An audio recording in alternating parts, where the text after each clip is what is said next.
طريق الإيمان. رجل في البادية أنجب أولاد 3، فسمى الأول عبد الله، والولد الثاني سماه عبد الله، أما الولد الثالث فسماه عبد الله. هو حر من قلة الأسماء، ماشي.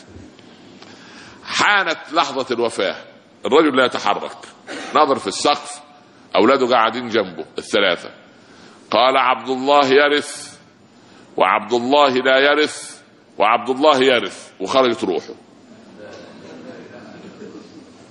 عمل مشكلة ده. قالوا بعدين دفنوا الأب، قالوا نعمل ايه؟ قالوا نروح للقاضي. فين القاضي؟ في المدينة. توكل على الله على المدينة.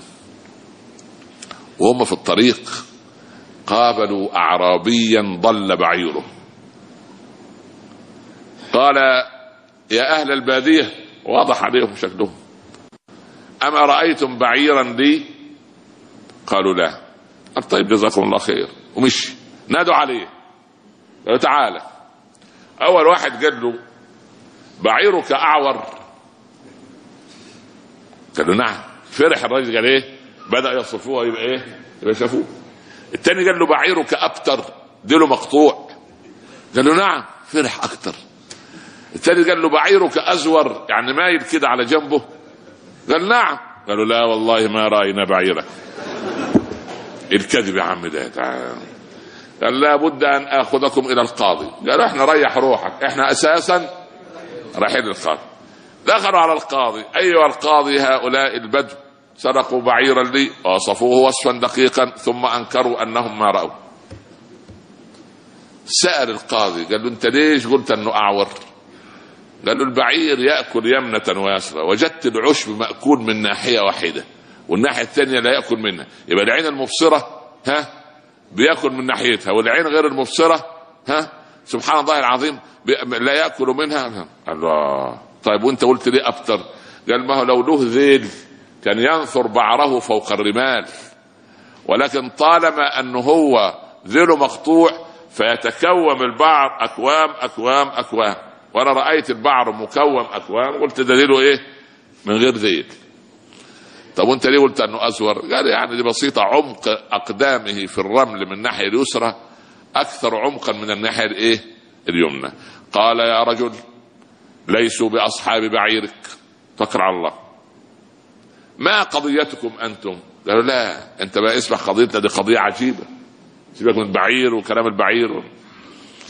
أبونا رحمه الله سماني عبد الله، وأخي هذا عبد الله، وأخي هذا عبد الله. جاي يموت قال عبد الله يرث، عبد الله لا يرث، عبد الله يرث، ومات. القاضي ضرب أخماس في أسداس. يلا طب ايه حل المعضلة دي؟ قال تبيت عندي الليلة، صلوا الصبح وتيجوا على مجلس القضاء. دخلوا في غرفة المضيفة أو الضيافة، مش كده اسمها ايه في ليبيا الضيافة؟ طيب المربعة، خلاص المربعة حلوة. دخل المربعة وبعدين الصباح ايه؟ الصباح رباح. أول ما جلسوا وغلق عليهم الباب قال أحدهم، هم أذكياء، احذروا إن عينا تتجسس علينا. القاضي بعت لكم عين زي بالضبط، انت عارف في أقسام ومخافر الشرطة يدخلوا مع ال5 المجرمين واحد قال انه كانه ايه؟ مجرم. هو مش مجرم ولا غيره، ده مخبر. لا يدخل مخبر نص يسمح كلمتين، يقول له سرق الذهب اللي سرقناه وبعناه في السوق الفلاني، يعرف القضيه ويجي البتاع تعال انت. يدخل هو يخبر الايه؟ الاداره. في عين تتجسس عليه. جاء الرجل الخادم بلحم وخبز، مد عبد الله الاول يده للحم، قال احذروا هذه لحم كلاب. يا الله، القاضي قدم لنا لحم كلاب معقول؟ والثاني قال ايه؟ قال وهذا الخبز الذي خبزته امرأة حامل في الشهر التاسع. ده خبير أجنة، أعرابي خبير أجنة.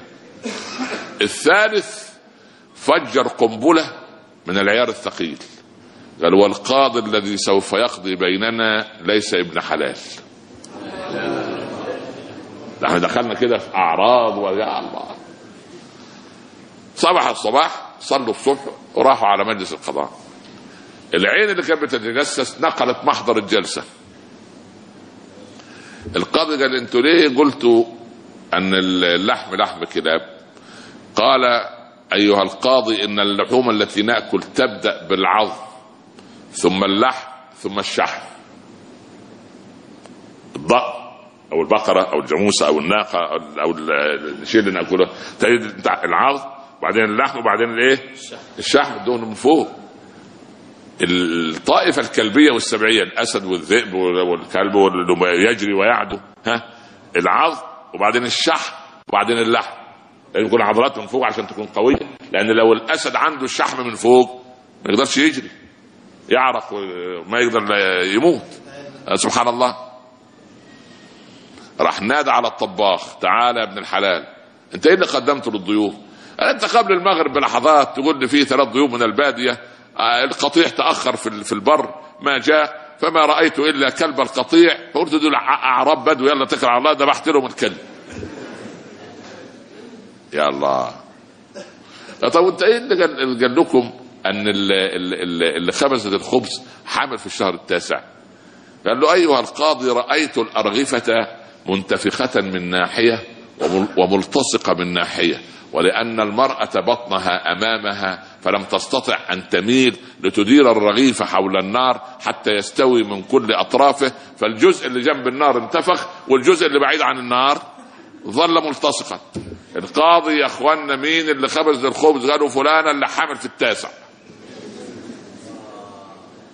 جينا للكارثة الايه؟ الثالثة دي اقول لكم عليها ان شاء الله في المسابقة الجاية بإذن الله. تعرفوها يعني، عايزين مصممين يعني.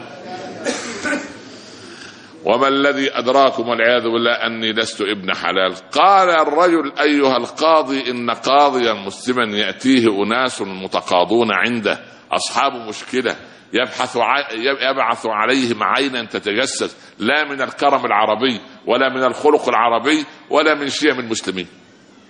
يا الله، اعتبر كده مش قاضي مش تمام. دخل القاضي إلى أمه فقررها فأقرت. خرج القاضي ليدلي بالحكم. الحكم بعد ايه؟ لا بعد سؤال الأم. خلي بالك انت. قال من قال انه لحم كلاب؟ عبد الله قال انا. قال له انت ترث. ومين قال ان الخبز ده خبزته امرأة حامل في التاسع؟ عبد الله قال له انا. قال له انت ترث. ومن قال انني كذا؟ قال انا. قال انت لا ترث. قال لما؟ قال لانه لا يعرف ابن الحرام الا ابن حرام مثله. رجع عبد الله الأول والثاني إلى أمهم قالوا يا أمي من هذا؟ مين عبد الله أخونا ده؟ قالت والله بصراحة أبوكم رحمة الله عليه وجده أمام المسجد طفلا صغيرا ملقى فأخذه وأتى به إلى هنا فربيناه وسطكم وسميناه عبد الله.